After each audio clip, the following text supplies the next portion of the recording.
নবী দোয়া করতেছে, ও রব্বুল আলামিন, আমার গুনাহগার উম্মতগুলারে তুমি আল্লাহ হাশরের ময়দানে গুনাহগার বইলা ডাক দিও না। এ জগতের মানুষ, আমার নবী দোয়া শেষ করলো রে। আম্মা জান আয়েশা পিছনে দাঁড়ানো, বাবা মনে আসেনি?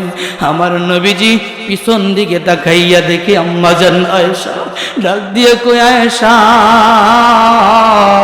তুমি কি ভাবছিলা রে আমি নবীনি তুমি আয়েশার হক নষ্ট করতেছি?